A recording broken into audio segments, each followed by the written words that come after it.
आज हम आ पहुँचे भवानीपुर।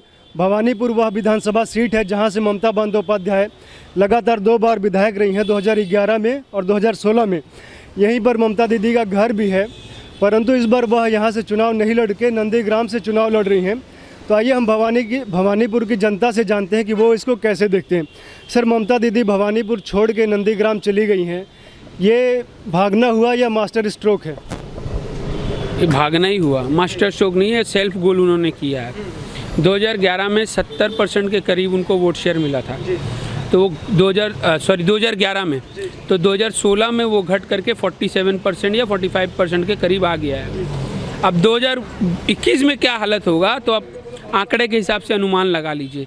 तो ये आंकड़ा उन्होंने समझ लिया है कि भवानीपुर में वोटरों का क्या वातावरण है, क्या मानसिकता है, उन्होंने क्या सोच लिया है। तो इस चीज़ को अनुभव उन्होंने कर लिया था पहले से, इसीलिए वो भवानीपुर छोड़ के नंदीग्राम भागती हैं।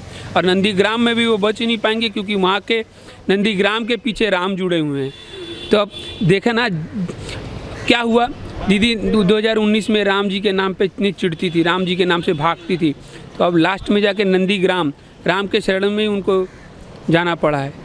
तो अब भगवान के दर पे गई हैं। देखिए, भगवान अगर उन पे दया दृष्टि डाल दें तो शायद वो उनका बचना संभव हो जाए, वरना वहाँ से भी वो हारने वाली है। अभी तो वो मंदिर जा रही हैं, लेकिन इससे पहले तो वो जय श्री राम से चिढ़ती भी थी, परंतु नमाज पढ़ती थी, बुर्का पहनती थी।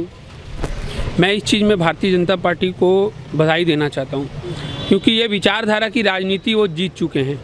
ठीक है, जिस राम के नाम से चिढ़ती थी दीदी, और जिनको खुद को हिंदू बोलने में शर्म आती थी, आज वो मंदिर जा रही हैं और कह रही हैं कि आमी हिंदू घरे में। हिंदी में इसका अर्थ है कि मैं हिंदू घर की लड़की हूँ। तो दीदी को ये बोलना पड़ रहा है, तो ये मानसिकता की लड़ाई तो भारतीय जनता पार्टी जीत चुकी है। तो यही है, बस यहाँ का वातावरण ख़त्म है। आप जानते हैं, जैसे भी यहाँ पे घर की खिड़की लगाने जाओगी तो लगाने जाएँ तो भी कट मनी देना पड़ता है। यहाँ पे रंग का घर में पेंट करना हो तो भी इनके लोगों को पैसा देना पड़ता है। तो ये जो वातावरण है भवानीपुर की जनता ने समझ लिया है, और ये मेट्रोपॉलिटन एरिया है, यहाँ पे हर सभी समाज के लोग रहते हैं, ज़्यादातर लोग यहाँ बिजनेस से जुड़े हुए हैं। तो एक बड़ा परिवर्तन करना चाहते हैं, क्योंकि बंगाल में आप जानते हैं बिजनेस है नहीं, फैक्ट्रियाँ लगी नहीं 2011 के बाद। जो आशा थी, जो परिवर्तन की आशा थी तृणमूल कांग्रेस से, तो वो निराशा में ही तब्दील हुआ है। कब लगा कि जो परिवर्तन की आशा थी पूरी नहीं हुई? ये आप देख लीजिए ना, रिपोर्ट कार्ड ही है। आज हमारी सरकार तृणमूल कांग्रेस की तरफ से आज अगर उन्होंने काम किया रहता तो वो स्टेज में खड़े होकर अपना रिपोर्ट कार्ड देते, बल्कि चंडी पाठ नहीं करना पड़ता। आज दीदी ने जो नारा लगाया था कि परिवर्तन होवे, सिंगूर में देखिए वो 1000 एकड़ ज़मीन वैसे ही पड़ी है, आज वहाँ पे अनाज नहीं उगाया जा रहा है। ये ऐसा बात नहीं है कि वो ज़मीन वापस से उसको एग्रीकल्चर लैंड नहीं बन सकता है, पर इनकी मानसिकता ही नहीं है करना। टाटा की फैक्ट्री वहाँ पर आती तो वहाँ मानसिकता ही नहीं है। वहाँ पर अगर 50-60 ट्रैक्टर लगा के जो इंफ्रास्ट्रक्चर देना चाहिए, वो इंफ्रास्ट्रक्चर लगा के उसको कल्टीवेट लैंड फिर से बनाया जा सकता है, पर नहीं, क्योंकि अगर वो कर दिया तो सिंगूर ख़त्म हो जाएगा। 5 साल में दीदी को सिंगूर नंदीग्राम याद नहीं था, जैसे इलेक्शन आ गया अभी नंदीग्राम भी याद आ गया, सिंगूर भी याद आ गया।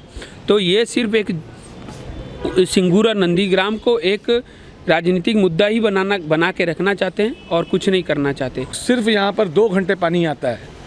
हाँ, आप जाके देख लीजिए, सुबह 7:30 बजे से लेकर 9 बजे तक आता है, और शाम को 5 बजे से लेकर 6 बजे तक, बस यही 2 घंटे 1.5 घंटे की समस्या है। यहाँ पे बारिश जमता है, भवानीपुर ऐसे लगता है कि समुंदर आ गया हो। ठीक है, तो ये आज से नहीं, ये बहुत साल से एक बड़ी समस्या है। और भवानी को एक सबसे बड़ी समस्या है, यहाँ सिंडिकेट राज का बहुत बड़ी पकड़ है, बोलबाला है, बहुत बड़ा बोलबाला है। और इसके पीछे कौन लोग शामिल हैं, किस परिवार के लोग शामिल हैं, वो यहाँ की आम जनता जानती है। इसीलिए आप जो कह रहे हैं, मैं और एक चीज़ आपको इसमें जोड़ना चाहूँगा।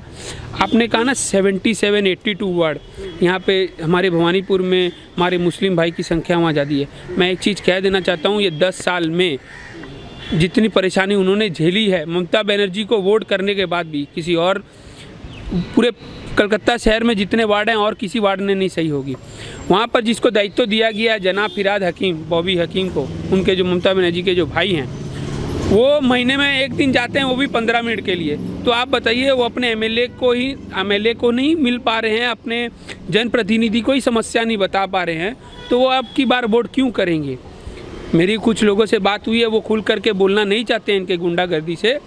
देखिएगा इस बार वो भी बढ़ चढ़ के भवानीपुर के दूसरे वार्ड के जो नागरिक हैं उनके साथ मिल करके ज़्यादा से ज़्यादा वोट जो है वो भारतीय जनता पार्टी को देंगे। फिराद हकीम ये तो बोलते हैं कि कोलकाता को मिनी पाकिस्तान बनाएंगे, जो खिदरपुर का क्षेत्र है। हाँ, वो बनाएंगे। उनको बोलिए पाकिस्तान चले जाने, तो ये सपना उनका ज़िंदगी में पूरा नहीं होगा, क्योंकि देश के लोग, इस बंगाल की धरती ने देश को रास्ता दिखाया है।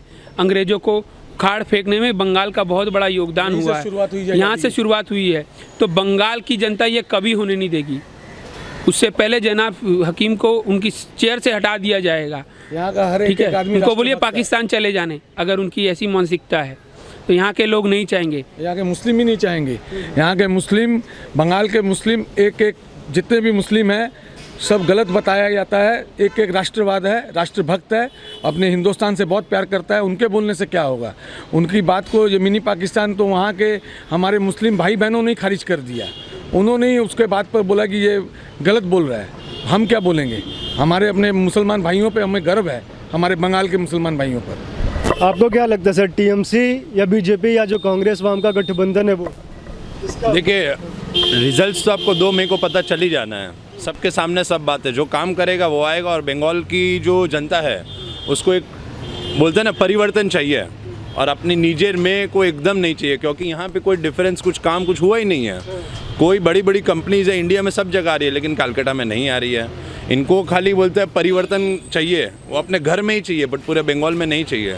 तो पूरा बंगाल में जो काम करेगा वही आएगा, और 2 मई को आपको रिजल्ट पता चल ही जाएगा। तो क्या दीदी बंगाल की बेटी नहीं है?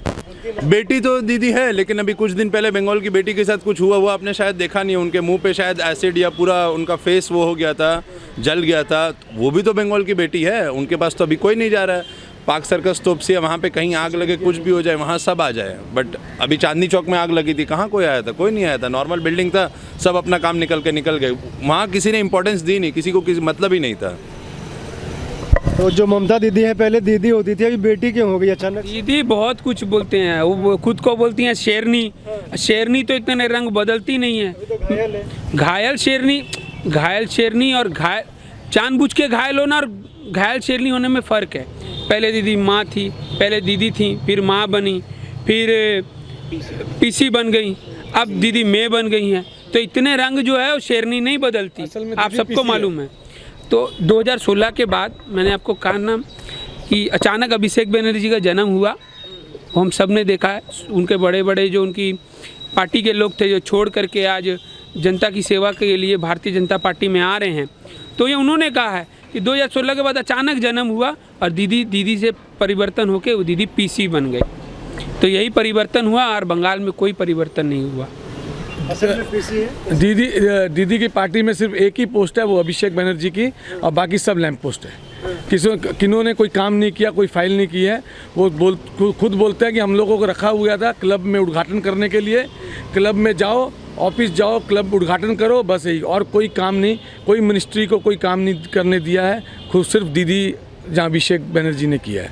तो ऐसी किसी की अपनी अपनी वो होती है ना, तो इसीलिए अपनी जनता सेवा करने के लिए आए हैं। शुभेंदु जैसे हमारे बीजेपी में आए हैं जनता की सेवा के लिए।